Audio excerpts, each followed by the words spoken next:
Hello everyone, welcome to our YouTube channel never say ever. जो सब नहीं बोलते हैं वो हम बोलते हैं, इसलिए हमें लाइक, लव, शेयर और सब्सक्राइब कीजिए।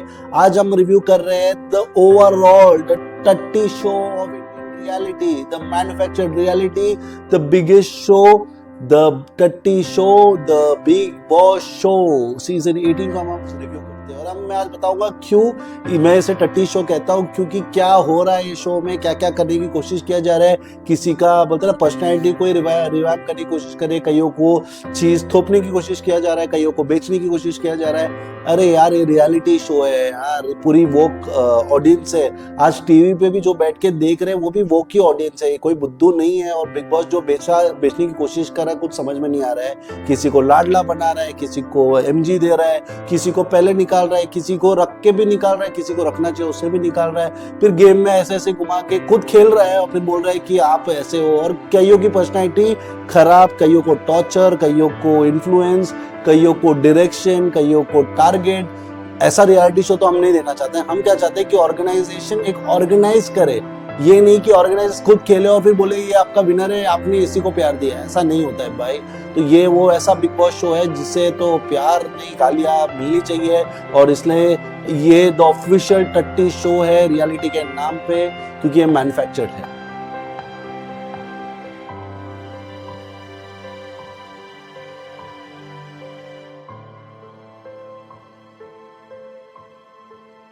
अब हम बात करते हैं पहले कंटेस्टेंट की, विवियन डी सेना के बारे में। ये बंदा कुछ सालों से गायब है, कई टाइम से शो कर रहा है, इंडिया के बाहर रहता है और आज अभी इंडिया में रियलिटी शो करने आया है। अब कहने के लिए ये पता चला है कि इसे 8 साल से बिग बॉस पूछा जा रहा था, ये मना कर रहा था। अब क्या करे यार, टाइम तो आ ही गया है कि कुछ ना कुछ करना है, टीम में दिखना है, ऑडियंस कमाना है। तो इसके लिए ये रियलिटी शो को उन्होंने किया है।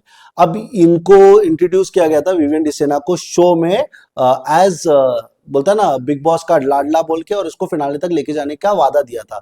अब ये तो दिखाने के लिए था। क्या ये वो कंटेस्टेंट है जिनको मिनिमम गारंटी, मैक्सिमम गारंटी या वारंटी के साथ आए शो में, ये तो पता नहीं। बट आप ये शो देखो, ये अभी 13 हफ्ता तक तो हो चुका है शो। और शो में हुआ क्या है, विवियन डी सेना को स्टार्टिंग से प्रेज मिलते जा रहा है। जो भी कंटेस्टेंट बाहर से, मतलब जो भी गेस्ट आ रहे हैं बाहर से, वो विवियन डी सेना की तारीफ ही करते आ रहे हैं। भाई इतना अच्छा है तो यार हम उसे रोज शो में ही देखते ना, हम रोज उसे टीवी में देखते ना, या हम उसे इतना प्यार दे ही देते ना। हम उसके लिए 8 साल थोड़ी ना रुक रहे थे, ऑडियंस तो कोई रुक रहा नहीं था।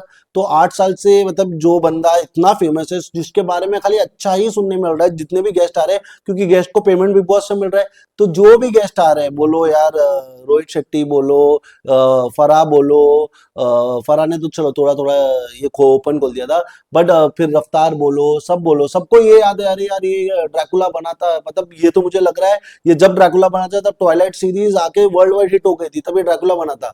फिर वैसे एक सांप की पिक्चर आके हिट हो गई, एक जुरासिक पार्क आके हिट हो गई तो नागिन बना था। वैसा ही विवेन का एक शो बना था ड्रैकुला, मेरे को नहीं मालूम उसमें ड्रैकुला जो भी था ये था। बट कितना वोक है, और वो ऑडियंस तब वैसे थी। अब तो यार वही ऑडियंस इतनी बड़ी हो चुकी है और इतनी वोक हो चुकी है। चलो अब बात करते हैं लाडले के बारे में।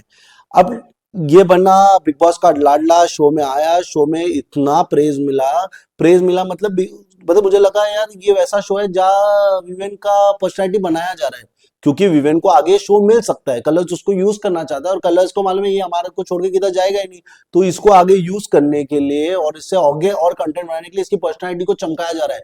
जूता पॉलिश सब लगा लगा के इसको चमकाया जा रहा है। अब चमकाया जा रहा है ठीक है, बट ये इतना चमकाया जा रहा है कि जब वो फंसे तो वो सीन में ना दिखे, जब वो सीन में दिखे तो कुछ ना दिखे। अब विवियन ऐसा कंटेस्टेंट आके किया क्या, पहले उसने 10 हफ्ते में 6 हफ्ते तो कॉफी कॉफी कॉफी, विवेन की कॉफी, मतलब उसने इतना प्रायोरिटाइज किया कि इंडियन मुझे लगा कि यार हम कॉफी से ज्यादा प्यार करते हैं ज्यादा दिन खाना ये वो। मतलब मैं हमेशा जब से बिग बॉस देखता हूँ, हमेशा खाने पे मुद्दा बनता था, पर्सनैलिटी पे मुद्दा बनता था, लोगों पे मुद्दा बनता था। बट इस साल बना विवियन की तरफ से कॉफी पे मुद्दा। ये बंदे ने कॉफी को छोड़ के और कुछ किया ही नहीं। फिर उसने किस किस से, जिसको उसकी जमीन है, जिसपे चाँद का पीछे लगा है, आप देख रहे हो ये सीजन खत्म होने तक चाँद के पीछे लगा। जब तक चाँद बाहर नहीं जाएगी विवेन के मुंह से एक ही नाम आ रहा है, चाँद चाँद चाँद चाँद। फिर उसने एक रिश्ता बनाया, एक ग्रुप बनाया, ग्रुप में वो दोस्त बना जिसमें वो लीडर था, बट वो लीडर से छोड़ के वो उसी का प्यून बनने लग गया। बोलते ना ये वो आदमी, ये विवेन डी सेना ऐसा मालिक बना है जिस कंपनी में वही प्यून है, बट उससे लग रहा है वही मालिक है। ऐसा उसके साथ गेम हुआ। फिर एक रिश्ता बना जिसमें वो बड़ा बेटा, छोटा बेटा, एक माँ, जहाँ वो करणवीर, शिल्पा जी और खुद विवियन एक पैर में चल रहे थे। अब विवियन का गेम 6 हफ्ते तक, 6 हफ्ते, 7 हफ्ते, 8 हफ्ते तक एक ही तरीके से चल रहा था और उसको लग रहा था भाई उससे अच्छा प्लेयर ही कोई नहीं है। कल लोगों को वो ये कहते हुए दिखा, तेरे फैंस को झूठा के देख ले, हमसे हमारे फैंस के बदले तेरे फैंस कितने, ऐसा बोला गया विवियन ने। फिर विवियन ने कई चीज ऐसी भी बोली गई कि मैं फेयर खेलता हूँ, मैं फेयर पर्सनैलिटी हूँ, या क्या और बहुत सारी उन्होंने बोलता है ना, मैं खाने के लिए लोगों का सोचता हूँ, मैं खाने के लिए ये करता हूँ। मतलब विवियन ने इतने सारे क्लेम्स कर लिए ना इस शो में, जितने तो मुझे लगता है यार आम आदमी पार्टी इलेक्शन जीतने के बाद भी नहीं करेगी, उससे ज्यादा क्लेम तो विवेन ने शो में कर दिया। अब 6-8 हफ्ते, 10 हफ्ते तक जैसा वो चला वैसा चला, एक हफ्ते में आके उसको थोड़ा आई ओपनिंग मिला तो भाई ये बंदे की गेम पपल गई। इसको सिद्धार्थ शुक्ला से कंपेयर किया जा रहा था। सिद्धार्थ शुक्ला, मुझे लगता है ये एक ही ऐसा सीजन है जहां बिग बॉस को उतना प्यार, उतना लव और वो सब मिला है, पर विवेन को सिद्धार्थ शुक्ला से कंपेयर किया जाता है। अरे भाई सिद्धार्थ शुक्ला कहाँ पे और विवेन कहाँ पे यार, ये उसके पैर का नाखून भी नहीं है यार। मतलब एक इंडस्ट्री से आ सकता है, एक ऑडियंस, एक एज ग्रुप से आ सकता है, एक टाइम पे उन लोग भी दोनों सुपर हिट शोज दे रहे होंगे, तो उस जगह से कंपैरिजन हो सकता है। बट ऐसा नहीं है कि इसकी पर्सनैलिटी कहीं भी कहीं सिद्धार्थ शुक्ला के जैसा है, क्योंकि इसका कुछ नहीं है भाई। ये मतलब ये ना कॉपी का भी कॉपी है ना, वैसा बन के आया है भाई। 10 हफ्ते में 9 हफ्ते तारीफ मिली, एक हफ्ते में गाली पड़ी, एक हफ्ते में गाली पड़ी तो भाई रीड की हड्डी हिल गया। पता नहीं क्या कर रहा है, क्या बोलना है, कुछ नहीं, क्या करना चाहता है, क्या करवाना चाहता है, क्या दिखाना चाहता है।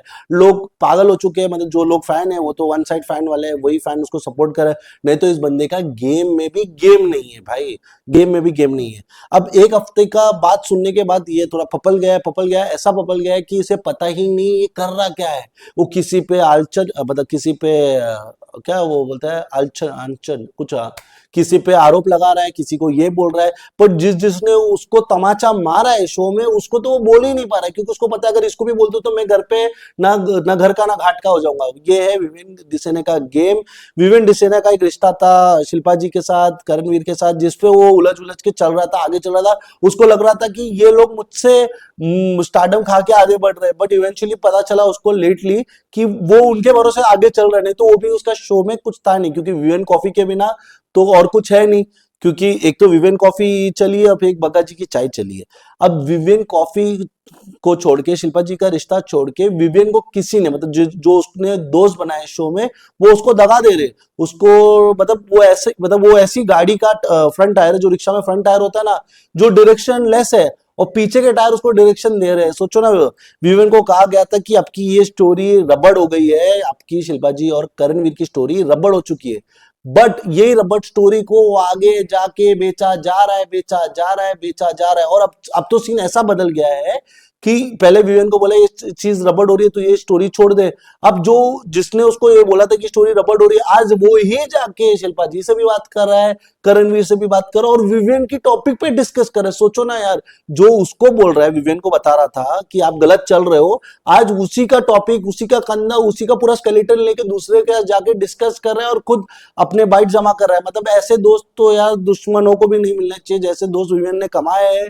और उसके बाद उनकी वाइफ आई है, उनकी वाइफ ने उनको हाईलाइट दिया, आई ओपनिंग दिया। तुम सोचो ना, विवेन को हाईलाइट दिया, आई ओपनिंग दिया। ये बंदा वैसा है जो अंदर जाता है, अंदर जाने के बाद बाहर आके लोगों को बताता नहीं। क्या भाई कैसा पर्सनैलिटी है। मतलब ये उसका स्ट्रेटेजी है कि उसको क्या पता चला, वो डायरेक्ट लोगों को नहीं बोल रहा है, खाली फायर कर रहा है, टॉन्ट कर रहा है, और जिनको बोलना चाहिए उनको भी नहीं बोल रहा है, अपने दोस्तों को भी नहीं बोल रहा है। चलो वो नहीं बोल रहा है, पर सबको एक समेट, मतलब सबको समेट के चलो, और चलो नहीं तो सबको समेट के ले लो, सबको एक दूसरे को क्लैरिटी तो दे दो। ये वो बंदा बना है शो में जिसको क्लैरिटी के नाम पे खाली स्पेलिंग आती है और कुछ नहीं आता है। क्योंकि जब उसकी वाइफ ने उसको बोला था कि आपका गेम नहीं है, आप स्पाइनलेस चल रहे हो, तो मुझे पता है, मुझे पता है। फिर वो जाके शो के बाहर, मतलब सबको बोल रहा है कि मुझे पता है उधर, I know I know I know. अरे you don't know mister Vivian Dsena. फिर आप अंदर जा रहे हो, अंदर जाने के बाद आप लोगों को बोल रहे हो अरे कोई मुझसे क्लैरिटी नहीं दे रहा, कोई मुझे क्लैरिटी नहीं दे रहा है। अरे आपको दिग्विजय ने मुंह पे 10 बार बोला है कि आपका कुछ नहीं है शो में, ना कुछ आपका गेम है, पर आपने उससे पॉइंट ऑफ व्यू नहीं लिया। आपको आपके दोस्तों ने भी पॉइंट ऑफ व्यू नहीं दिया। जो दे रहा है उससे ले रहे नहीं हो, जो नहीं दे रहा है उससे आप उम्मीद कर रहे हो कि ये सब मुझे सच बताएंगे। अरे भाई इसको तो मुझे लगता है आई ओपनिंग, मतलब खुले आंख से सोने के बाद सामने होते हुए चीजों को भी वो घुमा घुमा के लड़ने की कोशिश कर रहा है या कुछ कर रहा है। मतलब विवेन जिससे ना इस साल का बोलता है ना, वो जिनको अच्छा पेमेंट आ रहा होगा वो पेमेंट लेके सबसे घटिया परफॉर्मेंस देते हुए दिख रहे हैं। और यही विवेन सेना की स्टोरी है। अच्छा हो गया बिग बॉस ने लाडला बनाया, ना तो ना घर का ना घाट का, और चने चबाए हजार का, ऐसा था ये बंदा। ठीक है गाइस।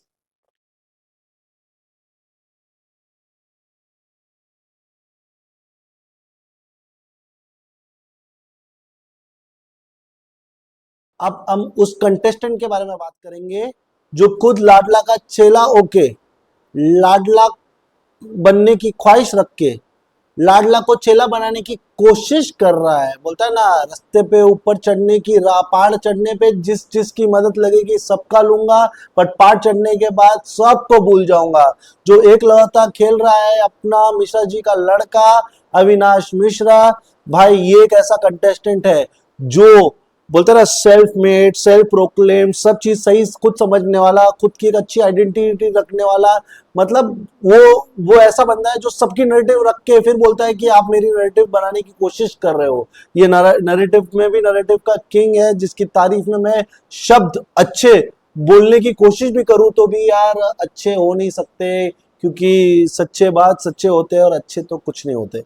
ठीक है, अब बात करते हैं अविनाश मिश्रा के। अविनाश मिश्रा पहले 2 वीक में अपना प्लेस बनाने के लिए उसने लोगों का खाना रोका। फिर उसने बोला कि मुझे लोगों की इंटेंट नहीं दिख रही।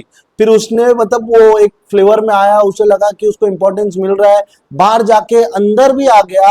अंदर आने के बाद इंपॉर्टेंस मिलने से उसने लोगों की इंटेंट, पर्सनैलिटी, मतलब वो उसने समझ लिया कि मैं कंटेंट दूंगा तो मैं चलूंगा। जो सारा जी कर रही है, अविनाश ने पहला वो बोलते ना स्कीम दिखाया, और वही स्कीम लोगों ने बाद में जाके फॉलो किया। अब अविनाश वैसा एक कंटेस्टेंट है जिसने पहला ऐसा ग्रुप बनाया जो लाडला और लाडली शो के थे।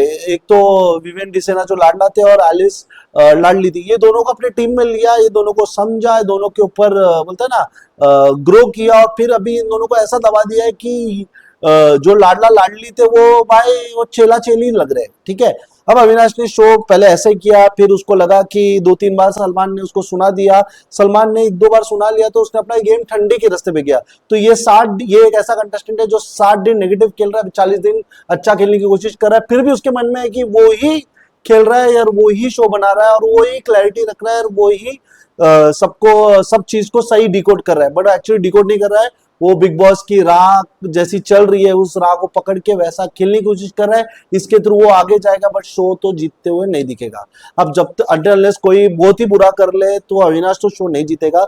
बट अविनाश के बारे में बात करते हैं, ये बंदा पहला खाने पे लड़ता था, फिर सबके खाने के लिए लड़ता था, फिर खुद के खाने के लिए लड़ता था, फिर इसने लोगों को खाना नहीं दिया, फिर लोगों को खाने के लिए टॉन्ट किया, लोगों का इंटेंट चेक किया, फिर कुछ टाइम बाद वही लोगों को खाना बांटने की कोशिश कर रहा था, वही लोगों को खाना नहीं रखने की कोशिश कर रहा था, वही लोगों को बोल रहा था खाना यहाँ डाल दे, खाना वहां डाल दे। अब ये बंदा तो बोलता है ना, वो क्या बोलता है, जीप जब जब लपापा है, मेरे को आ रही भी है बोलने बट ये फ्लेक्सिबल प्लेयर है भाई। ये बिग बॉस की राह से, जैसा बिग बॉस जो बोलता है उस राह पे एक्ट करता है और उसके हिसाब से करता है। हाँ, और ये मतलब ये एक्टर है, ये फुल एक एक्टर वाला कंटेंट क्रिएटर है, मतलब कंटेंट देने वाला बंदा है, जो जैसा लगता है वैसा करता है। अब पहले यही बंदा था जो विवेन को बोल रहा था कि मुझे आपकी, करणवीर की और शिल्पा जी की स्टोरी से बोर हो रहा है और मैं नहीं चाहता ये रहे, और इसी के लिए जिनसे दोस्ती बनाए उसको नॉमिनेट किया, जो दोस्ती का बोलता है ना, जो दोस्ती को पकड़ के चल रहा है उसी से उनको नॉमिनेट किया, उसका गेम खराब किया। फिर अब यही उन लोगों के साथ बैठ के विवेन के बारे में बात करता है, और जो चीज ये चाहता था कि आप वो मत करो, मैं ये सब चीज नहीं चाहता, मैं ये इंडिविजुअली खेलना चाहता हूँ। और अब विवेन, अब अविनाश कर रहा क्या है शो में, अब अविनाश वो ही कर रहा है जो चीजों के लिए वो विवेन को रोक रहा था, वो ही सब चीज वो करते जा रहा है। विवेन को टोकना, विवेन के बारे में बात करना, शिल्पा जी से क्लैरिटी लेना, करणवीर के साथ वो सेगमेंट देना, और ये सब एक्ट चल रहा है, पूरा एक्ट चल रहा है। इसके ऊपर वो थोड़ा डांस कर रहा है, थोड़ा प्यार वाला भी कर रहा है, क्योंकि वो सब चलना है। अब प्यार वाला इसलिए करना है क्योंकि यार हर एंगल में हर टाइप का कंटेंट देना जरूरी है ना, कंटेंट इज द किंग। और उसे मालूम है अगर बिग बॉस में दिखना है तो बिग बॉस जैसा खेलना तो पड़ेगा, और बिग बॉस बोलना पड़ेगा। तो ये वो कर रहा है। अब इसमें इसको जब मौका मिलता है वो अच्छे अच्छे कंटेस्टेंट को बाहर करेगा।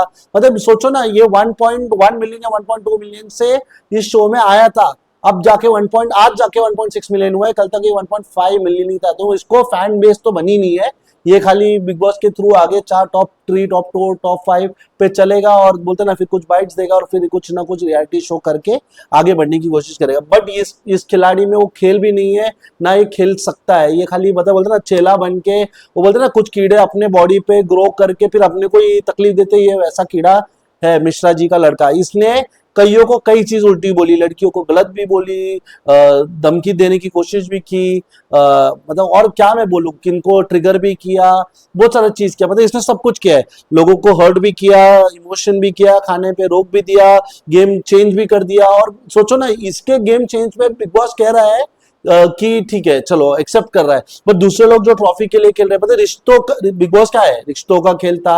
इस सीजन में बहुत कुछ बिग बॉस ने बोला जमाने की कोशिश की, ये सब चीज तोड़ तोड़ के गया, बट बिग बॉस ने इसको आज तक ना बोलते ना इसके पोल खोले नहीं है, इसको लेके चला है, इसको सपोर्ट देते हुए चला है और इसको आगे बढ़ाते हुए चला है। ये बिग बॉस का कंटेस्टेंट तो है, क्योंकि बिग बॉस को फायदा है ना, जिसे प्रोडक्शन एजेंसी से आ रहा है, इसको आगे यूज करने के उन्होंने प्लान तो बना लिया और इसको आगे ये खतरों के खिलाड़ी कर सकता है, 3-4 शो तो ये ऑब्वियसली कर सकता है।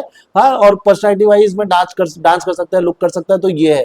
बट इसने जो मतलब विवेन का गेम खराब करने में अविनाश का बहुत बड़ा हाथ है, दूसरों का गेम नहीं बनने में भी इसका बहुत बड़ा हाथ है। और मतलब मेरे हिसाब से घटिया गेम द टट्टी शो का एक अच्छा कंटेस्टेंट है, कंटेस्टेंट नंबर 2 अविनाश मिश्रा, जिनसे मेरे को लगता है कि यार, मुझे तो ऐसा मतलब लगता है कि अगर ये शो में कुछ भी अच्छा कर रहा था तो मुझे लगता है कि इसकी ग्रोथ तो होनी चाहिए थी ना। ये शो में आने के बाद खाली 300K या 400K सब्सक्राइबर बेस बना है इस बंदे का, और बोलो, और ये सोच रहे हैं कि ये शो जीतेगा। ये एक्चुअली बोलता है ना, जिस वो घोड़े को ये डालते हैं ना आग के इधर पट्टा, और वो पट्टा देख के जैसा घोड़े को बोलते हैं आगे ही भागना, वैसा ही आगे भाग रहा है। और जिस जगह पे बिग बॉस ने रास्ता पलट लिया, उस रास्ते पे पलट के आगे बढ़ रहा है। मतलब ये उसी पे सर्वाइव कर रहा है, वो क्या बोलते हैं ना, खाने पे कीड़ा सर्वाइव करता है, वैसा ही इसका गेम है। मतलब बिग बॉस में ऐसे कंटेस्टेंट को इससे पहले कभी प्रायोरिटी मिली नहीं है, मतलब आगे आगे चलते गया क्योंकि वो ड्रामा देते जाता है, बट इस साल उतनी प्रायोरिटी मिली नहीं। बट इस साल बिग बॉस ने बोला कि यार मैं इस साल का गेम बदलूंगा, और गेम ऐसा बदलूंगा कि मैं बोलता है ना, हर लीच लिचड़ सबको, जो भी मेरे मतलब जो मेरा ऑब्जेक्टिव है, जो बिग बॉस का ऑब्जेक्टिव है, हमें तो नहीं पता राइट, वो ऑब्जेक्टिव में जो भी उस रास्ते पे चलेगा उसको मैं सपोर्ट करके आगे बढ़ाते ही जाऊंगा। ये बिग बॉस का इस साल का खेल है, इसलिए मैं बोलता हूँ the manufactured reality show big boss season 18। और ये मतलब इसने तो सब गुड के पिया है, इसको आसिम भी बनना है, इसको टाइम पे सिद्धार्थ भी बनना है, इसको टाइम पे दूसरों का गेम खराब भी करना है, अपने जो दोस्त का गेम अच्छा था उसको भी डुबा दिया है इसने। और एक ऐसी चीज है कि ये इतनी क्लैरिटी देता है हर चीजों में कि ये क्लैरिटी दे दे के लोगों को लपेट लेता है यार, हर एक चीज सिचुएशन में सिचुएशन खराब करने को होता है। ये दूसरों की दोस्ती को भी ना पनपने देता है, अपनी दोस्ती में बोलता है ना अंधापन रखता है। मतलब क्लैरिटी अपने दोस्तों को तो इसने कभी नहीं दी, दूसरों को जितनी क्लैरिटी देने की कोशिश करता है, जैसे शिल्पा जी बोलो, चुमको बोलो, इसको बोलो, ये सबके इस पे ओपिनियन रखता है, बट ना अपने दोस्त को सही ओपिनियन रखा नहीं है। और इसी के कारण इसके दोस्त शो हार सकते हैं, जीत तो नहीं सकते। ईशा तो इसके ऊपर ही बोलते हैं ना, वो लीच है, इसके ऊपर भी एक लीच बैठी है, वो ईशा है जो इसके राह पे आगे चल रही है। बट अगर विवेन ये शो जीत सकता था, विवेन की पर्सनैलिटी थी वो शो में, जिसको डुबाने में या बोलता है ना उसको इस शो से हराने में अविनाश का बहुत बड़ा हाथ है। मुझे लगता है विवेन ये शो जीत नहीं सकता बेसिस द फैक्ट, क्योंकि अविनाश ने एक्चुअली विवेन का पूरा गेम खराब किया है। जो विवेन कर रहा था वो विवेन से छीन के खुद करके आज विवेन को सजेशन दे रहा है कि आप जो कर रहे हो सही कर रहे हो, और गलत राह पे जो चलाता है वो वैसे दोस्तों दुश्मनों को भी ना मिले और हमें तो कभी ना मिले भाई। यही है अविनाश मिश्रा की कहानी। अब ये जाए शो में टॉप 5 में तो ये पक्का जाएगा, बट ये शो तो जीतते हुए नहीं दिखेगा गाइस। यही था मेरा अविनाश मिश्रा पे review on this 30 show off big boss 18।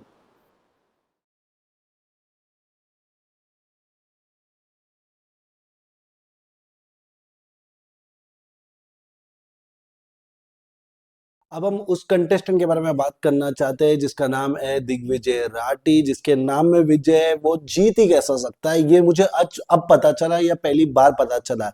अब दिग्विजय राठी एक स्पिरिचुअल फेम बोल दीजिए या रोडीज का फेम बोल दीजिए, और एक उसके साथ एक बैक स्टोरी ये है कि वो कोई शो मतलब जीता नहीं है। अब वो शो जीता नहीं है, उसका नसीब खराब हो सकता है या हार्ड लक हो सकता है या उसका वो गेम वैसा नहीं हो सकता है, बट ये एक ऐसा कंटेस्टेंट है जो बहुत बड़े फैंडम के साथ इस शो में आया था और इस शो में जीतने का एक अच्छा कंटेंडर था। जीत सकता नहीं सकता वो सब्जेक्टिव है, इसको हम सेकेंडरी रखते हैं। बट ये बोलते हैं ना, इसने आके पहले बोलते हैं ना कुछ गलतियां की, जो गलतियां मुझे लगती है कि गलतियां तो नहीं है, बट यार गलतियां तो कहनी पड़ेगी क्योंकि ये शो से बाहर हो चुका है। अब ये कैसे क्या हो चुका है ये सब पे अपन डिस्कस करेंगे। इसने पहले शो का लाडला को चैलेंज किया, खुद ये जनता का लाडला बन के आया और ये शो में अपना गेम बिठाने लगा। अब ये शो में इसके कुछ दोस्त थे, कुछ लोगों को जानना चाहता था, कुछ लोगों को पहचानना चाहता था और कुछ लोगों पे उसने परसेप्शन बना के आया है यार। अब जब वो आया, वो 6वें वीक पे आया, मतलब 6 वीक में 30 दिन में आदमी का परसेप्शन तो बना ही सकता है। और एक 25 साल का लौंडा है जो आया इस शो में। अब ये शो में आया तो ये शो में आने से पहले इसने एक दुश्मन को तो शो में लाया, उसके बाद जो उसके प्रीवियस कंटेस्टेंट है जो इसके लाइमलाइट से खुश नहीं है, वो पीछे से इंटरव्यू पे इंटरव्यू इंटरव्यू पे इंटरव्यू इंटरव्यू पे इंटरव्यू ही दे रहे हैं। मतलब ये सोचो ना, आप एक शो से गए हो, आपका कोई प्लेयर बन सकता है, बट कई लोगों ने स्टार्टिंग में थोड़ा अच्छा बोलने वाले, फिर उसको बोलते हैं ना बैक स्टोरी में पीछे बजाने की कोशिश की। चलो ये तो लोगों की जलन है, ये तो हमें पता ही है ना, लोग किसी की तरक्की से खुश हो नहीं सकते तो जल तो सकते, तो जलने की राह पे लोग ने बैक पे इंटरव्यू दिया। अब ये आते हैं, इसने शो में क्या किया, इसने पहले रिश्ते बनाए, रिश्ते को टेस्ट किया। अब टेस्ट किया और कुछ रिश्ते वो इसलिए लेके आया क्योंकि उसकी मम्मी ने बोला यार ये उसे अच्छी लगती है। तो यार माँ के बाप, मम्मी के बारे में मम्मी का कौन नहीं सुनता, मम्मी ये शो को देखती होगी, तो मम्मी के पसंद के हिसाब से उसने आया, श्रुतिका से दोस्ती की। अब श्रुतिका से दोस्ती की, रजत को जानता था तो रजत से भी दोस्ती की। अब ये सीन हुआ कि रजत की बाहर एक पर्सनैलिटी बहुत खराब है, मतलब वो उसकी पर्सनैलिटी जो उसके वीडियो से झलकती है वो वही है। वो तो इस शो में अपना बोलता है नामकरण, image change over, perception change over, personality makeover. Big boss तो अभी यही हुआ है ना, जो हम पहले बोलते थे ना पागल को पागल खाने, और जो धूम्रपान करते हैं या गलत काम करते हैं उसको कोई चिल्लर कोटी या किधर तो डालते थे, राइट। अब बिग बॉस वो शो हो गया जहां 90 दिन में आप आदमी को ट्रांसफॉर्म कर सकते हो, गंदे को अच्छा और अच्छे को बहुत अच्छा, बोलते हैं ना सीधा महात्मा ने ही सीधा पॉलिटिशियन बनाने वाली कैपेसिटी पे आए हैं। अब दिग्विजय शो पे आया, दिग्विजय ने शो में पहले अपने रिश्ते रजत से बनाए, रजत के लिए वो खेला। फिर भी आज तक ये हुआ जाए किया जा रहा है कि रजत ने उसको टाइम गॉड बनाया, बट जब रजत टाइम गॉड बना तो उसने भी तो उसको वो किया था। चलो वो भी चलो छोड़ ही देते हैं। दिग्विजय ने और क्या किया, दिग्विजय ने रिश्ते बनाए, दिग्विजय ने उसको बोला कि जो तेरी बाहर की पर्सनैलिटी है तू वो तो ना कंटिन्यू करना चाहता है, ये इस पे कई बार डिस्कशन उसने की और उसके बाद उसको लगा ये चेंज नहीं हो सकता, तो उसने रजत का हाथ छोड़ा। अब रजत का हाथ छोड़ा तो रजत के फैंडम ने भी उसको डैमेज करने की कोशिश की। जो उसके फैंडम के बड़े बड़े ये है ना एल्विश गैंग और ये गैंग, वो भी उसको उल्टा उल्टा चैलेंज कर रहे हैं, मतलब यू बाहर बाहर बैठ के चैलेंज कर रहे हैं, मतलब फेम तो लेना ही है, तो लेने की कोशिश तो चल रही है, ठीक है। अब उसके बाद दिग्विजय ने रिश्ते बनाए, पहले तो उसको बोला कि तू गॉडफादर, मतलब अपना गॉडफादर रजत का गॉडफादर, रजत उसका गॉडफादर है इसलिए वो शो में चलेगा। फिर उसको बोला कि वो चेला है, अंडर ट्रेनिंग है और ऑलमोस्ट टाइम गॉड का असिस्टेंट टाइम गॉड है और करणवीर का चेला है, जो भी है। फिर सोचो ना, पहले आके पहले 2 हफ्ते में ही वो टाइम गॉड भी बन गया, तो उसको बोला कि वो ऑलमोस्ट टाइम गॉड है, उसको दिया गया टाइम गॉड। तो उसके ऊपर मैनिपुलेशन हुआ, उसके ऊपर पर्सनालिटी पे उसको डैमेज करने की कोशिश की, उसके लिए कई चीज गलत गलत बोली। चलो वो मैं एक बोलता हूँ चलो दिग्विजय सबसे बेकार प्लेयर होगा, बट जितना उसको डैमेज करने की कोशिश की, क्योंकि वो ये शो में आगे टॉप 5 कंटेस्टेंट को चैलेंज, टॉप 2 टॉप 1 को भी इवेंचुअली विद गेम कर सकता था, क्योंकि जब वो आया घर में बहुत सारे मक्खियां थी, जो मक्खियां भन भर आ रही थी, अभी भी मक्खिया को रखकर इसको बाहर किया। बोलता ना मक्खिया पे ऐसा एक सिचुएशन हमने जानते हैं ना, जब मिठाई पे मक्खिया बैठती है तो वो मिठाई हम बेचते नहीं फेंकते, वैसा हो गया। मिठाई तो दिग्विजय ही था, बट मक्खिया इतनी थी, आरडी एंजल्स ये वो जिसके कारण मिठाई को फेंकना पड़ा। मक्खिया को तो वही वाकई वही है, और यही बिग बॉस का ही है। बिग बॉस ने उसको पहले बोले रिश्ते तेरे सही नहीं है, तू जीतने आया है। अब करेंटली बिग बॉस में कईयों के रिश्ते सही नहीं है, सब रिश्ते में जीतने आए हैं। कई लोग अभी दिखा रहे हैं कि मैं ये शो में जीतने आया हूं, कई लोग ने अपनी पर्सनैलिटी चेंज की, बट ये 25 साल का लौंडा अपनी पर्सनैलिटी को वो रख के, जो उसका ओपिनियन है, पंगे जिससे लिए है वो मेंटेन रख के, बोलते ना जिससे दुश्मनी होती है तो उससे बोलते ना आज दुश्मनी तो कल अच्छे परसों दुश्मनी, ऐसा नहीं कर रहा है। जो जैसी पर्सनैलिटी है वैसा, मतलब जैसे हम जीते हैं यार, अब किससे हम नाराज होते हैं, जिसको हमें डैमेज कर सकते हैं, तो हम उससे थोड़ी ना जाके उसका हाथ पैर सब चाटने लगते हैं। तो वो पर्सनैलिटी रख के भी उसको डैमेज करने की कोशिश की। कई लोग, फरहान ने आके उसको गलत दिखाया, रोहित शेट्टी ने खाली थोड़ा उसको कंसिडर किया था। फिर वो कौन है, इक्का इक्का दुग्गी वाली बॉडी लेके इक्का नाम रख के वो उसको बोल रहा है कि नप्ती, फिर उसको नेम कॉलिंग किया। कभी ये सब चीज नहीं दी है, उसके गलत गलत वीडियोस दिखाए गए। वो उसको बोला कि ये प्लान करके आया है, ये जीतने के लिए आया है, रिश्ते बनाने के लिए नहीं आया, ये नहीं आया, वो नहीं आया।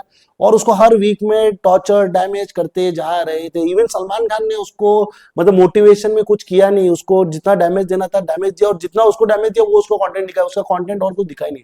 मैं तो बोलता हूँ दिग्विजय के लिए बहुत अच्छी बात है वो शो से बाहर आया, क्योंकि यार इसकी इधर से पर्सनैलिटी ग्रो होगी, लोगों ने तो उसको प्यार कर दिया है यार। सोचो ना, वो कंटेस्टेंट 1.4 मिलियन में शो में आया था और शो खत्म था। आज के दिन 1.9 मिलियन, मतलब उसने अविनाश मिश्रा जो इस शो में सबसे ज्यादा दे रहा है, बोलता है ना, जो एक लौता सेल्फ प्रोक्लेम्ड विनर है, उससे ज्यादा उसने फैन कमाए, और 1.9 मिलियन कम नहीं है। और मुझे लगता है कहीं ना कहीं वो सेकंड हाईएस्ट या थर्ड हाईएस्ट फैन फॉलोइंग में है करेंटली, और वो आगे जाके क्या करता वो करता।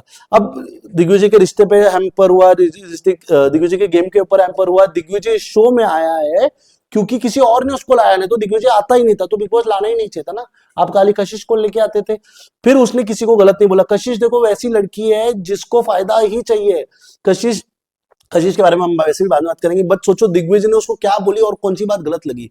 उसने जो रिश्ते बनाए जिससे सही रखे, जिससे उसको फायदा हो सकता है, उसने वो नहीं रखे। विवेन से उससे फायदा हो सकता था, विवेन का दोस्त बन सकता था। रजत से फायदा हो सकता है, रजत का दोस्त बन सकता था। फायदा देख के उसने दोस्ती नहीं बनाई, उसने जिसको जो जमा, जैसे अपनी टीम के लिए खेला। आज टीम के कारण बाहर हुआ, टीम के कारण नहीं, बिग बॉस के कारण बाहर हुआ, क्योंकि ये मैन्युफैक्चर रियलिटी है जिसमें दूसरों को फंसा के, दूसरे की पर्सनैलिटी खराब करके, इसको डैमेज करके उसको बाहर किया है। अब बग्गा जैसा बंदा एमजी लेके 10 हफ्ते तक कई बार बाहर जाने का मौका मिला तो भी बाहर नहीं गया, और इसको पहले मौका में बाहर मिलने का मौका मिला तो उसको बाहर कर दिया। ये कैसा रियलिटी शो है यार। सलमान खान को भी पैसा मिल रहा है, इससे सलमान खान ये शो करे, नहीं तो सलमान खान का भी इसमें इंटरेस्ट नहीं है। और मैं बोलता ऐसे लोगों को तो हमें बॉयकॉट ही करना चाहिए यार, मतलब इवन सलमान खान को बॉयकॉट करना चाहिए और ऐसे शो को भी बॉयकॉट करना चाहिए, क्योंकि यार हम तो रियलिटी शो देखने आए ना, हमें तो रियलिटी देखने दो। हमें जैसा है, मतलब वो दिग्विजय खराब करके बाहर जाए चलेगा, वोट कम आने के कारण बाहर जाएगा चलेगा, बट ये क्या मैन्युफैक्चर्ड, इसमें 8 लोगों का वोट उस पे गिरने वाला था क्योंकि उसी को बाहर करना था, क्योंकि यही तो कॉम्बिनेशन था, नहीं तो क्या। अब ये करने के बाद आपने ये कर लिया कि दूसरे लोग तो मेन प्लेयर को बाहर करेंगे नहीं, और अभी बच्चे अच्छे प्लेयर को बाहर करेंगे। तो दिग्विजय को बाहर करने की कोशिश की। अभी दिग्विजय की कोशिश से ही ये क्लियर कट सेट करने के लिए, पर्सपेक्टिव सेट करने के लिए कि अगर रजत बाहर नहीं होता, रजत तो ऐसे तो बाहर नहीं होगा, बट जीतेगा नहीं शो, बट अगर रजत बाहर नहीं हो रहा और टॉप 2 टॉप 3 में हैम्पर कर रहा है, तो उसको फंसाने के लिए ये प्लान, बैकअप प्लान बना चुके। बट इवेंचुअली तो रजत शो नहीं जीतेगा, ये तो क्लियर है। वो टॉप 2 में चले जाएगा, टॉप 3 से बाहर हो सकता है, बट रजत टॉप 1 तो आ ही नहीं सकता। 2 उसका सबसे ज्यादा फॉलोइंग है, ठीक है। अब आते हैं हम दिग्विजय पे। तो दिग्विजय की पर्सनैलिटी पे क्वेश्चन हुआ, उसके रिलेशनशिप पे क्वेश्चन हुआ, उसके गेम प्ले पे क्वेश्चन हुआ, उसकी आइडेंटिटी पे क्वेश्चन हुआ, उसके फैंस पे क्वेश्चन हुआ। फिर उसका वो ये शो में कर रहा क्या है, उसका कोई गॉडफादर है, वो किसी का चेला है, वो किसी का असिस्टेंट है, वो कुछ सोच रहा था उसको डैमेज, मतलब ये एक बंदा है जिसको 6वें वीक से आज 13 वीक 6 हफ्ते पे टॉर्चर ही हुआ है, और टॉर्चर होने के बाद भी इसका गेम हिला नहीं। वेराज विवियन अविनाश को 2-4, ईशा को 1-2 बात बोल दी तो इन लोगों का गेम ऐसा हिल गया कि ये तो भाई हाथ पैर जोड़ने पे आ गए, तो ये बंदा तो हाथ पैर जोड़ने पे नहीं आया। तो आप सोचो, हम एज अ व्यूअर जो देख के हमको फील हो रहा है टॉर्चर, तो इसको एज पर वो एक्ट पूरा कंप्लीट होने के बाद, जितने लोग उसको उल्टा बोलने के बाद कितना टॉर्चर फील होता होगा। नप्ती नाम रख लिया, दिग्विजय नाम क्या गलत है? किसी को अभी सलमान खान को हम क्या कर बुलाए यार, हिरन किलर नहीं, उसको अच्छा लगेगा ना, तो उसका नाम दिग्विजय होके भी उसको नप्ती कई बाहर के गेस्ट ने भी बोला, लोगों ने भी बोला। और name calling is actually kind of a torture, but वो टॉर्चर को किसी ने भी कंसिडर नहीं किया, और इसने वो नहीं किया। अगर यही चीज वो किसी लड़की को बोलता, तो कोई गलत नाम से लड़की को बोलता, तो ये बोलता नेशनल मुद्दा होता। बट ठीक है, दिग्विजय को फंसा के गेम से बाहर करने का प्लान बिग बॉस का सक्सेसफुल हुआ, और फिर उसको 2-3 दिन तक बाहर इसलिए नहीं किया, उसको रखा क्योंकि वो अपने वीकेंड के बारे में भी उससे प्रोमो, मतलब जितने भी वो बाइट्स ले ले, ये ले ले, और ऑडियंस शांत होने तक, क्योंकि उसको इसलिए रखा गया क्योंकि ऑडियंस जब तक शांत हो जाएंगे तब तक बॉयकॉट, बिग बॉस, वो सब मतलब लोग भूल जाते हैं ना। लोग आज एंगर होते हैं, आज से कल एंगर होते हैं, 24-30 घंटे में 50% ऑफ द लोग अपना गुस्सा भूल जाते हैं और अपनी जिंदगी में वापस लौट जाते हैं। तो वो ही करने के लिए बिग बॉस ने उसको एक प्लेटफॉर्म में, मतलब सलमान खान के मूवमेंट दिया, वहां भी उसको ज्यादा कुछ दिया नहीं, लोगों को क्वेश्चन किया, उसी के थ्रू टारगेट कराने की कोशिश की, और फिर उसको बाहर एग्जिट कर दिया। मतलब इवेंचुअली दिग्विजय का शो से बाहर जाना बनता नहीं था, बट ठीक है यार, इस दिग्विजय के लिए इससे अच्छी बात है क्योंकि और डैमेज करता है, मतलब डैमेज ये नहीं कि वो तो अच्छा करता। तो सोचो ना, दिग्विजय एक फुद्दू कंटेस्टेंट है, मेरे को मैं बोलता हूँ दिग्विजय फुद्दू कंटेस्टेंट है, बकवास कंटेस्टेंट है। ये जो स्प्लिट्सविला के एक्स कंटेस्टेंट्स और जो भी है जो बोल रहे हैं उसके बारे में नेगेटिव नेगेटिव नेगेटिव इंटरव्यूज दे रहे हैं, एक तो वो इंटरव्यूज में आ ही नहीं पा रहे दिग्विजय का बोल के, वो इंटरव्यूज पे आ पा रहे, बोलने के बाद वो बोल रहे कि ये फेक पर्सनैलिटी है। बट तुम सोचो इसका बुरा कुछ आया ही नहीं, ये किसी मतलब ये बिचिंग कर रहा है तो बिचिंग दिखा नहीं, फिर जो इसका गेम प्ले में था जो उसका था वो वही कर रहा था। मतलब नेगेटिव इतनी बोलने की कोशिश करने के बाद भी इसकी नेगेटिविटी आई नहीं, जैसे कईयों को की बोलते ना ईशा इविल ईशा चुगली गैंग ऐसा है, तो दिग्विजय का ऐसा नेम टैग आया ही नहीं। फैन फॉलोइंग को छोड़ो, ऐसी पर्सनैलिटी होगी तो ऐसी आनी भी चाहिए राइट, तो वो भी तो आया नहीं। तो यही मैं बोल रहा हूँ, कहीं ना कहीं बिग बॉस ने बहुत सारी कोशिश की, इसके गेम को डैमेज करने की कोशिश की, इसकी पर्सनैलिटी को एक अलग तरीके से दिखाने के लिए, मतलब वो एक फुद्दू सा प्लेयर बनाने की कोशिश की, बट इसकी पर्सनैलिटी वैसे दिखी नहीं, और यही इसलिए तो ऑडियंस किसी से कनेक्ट होती है। बट क्या करे, बिग बॉस शो ही किसी का है, मैन्युफैक्चर्ड रियलिटी शो, बट बोलते हैं इंडिया का सबसे बड़ा रियलिटी शो बोल के बेचने की कोशिश कर रहे हैं। बट ये आपके आई बॉल्स आपसे 29 रुपीज सिनेमा में, जियो सिनेमा में, इसमें उसमें लेके कमाने की कोशिश कर रहे हैं। आपको बोल रहे हैं 1000 बार वोट करो, आप किसी को वोट मत करो, क्योंकि आप वोट करके क्या फायदा है यार, जो होना है वही होना है, जिसको जिताना है वही जिताना है, और जो जिससे उनको फायदा होना है वो ही वो करना चाहते हैं।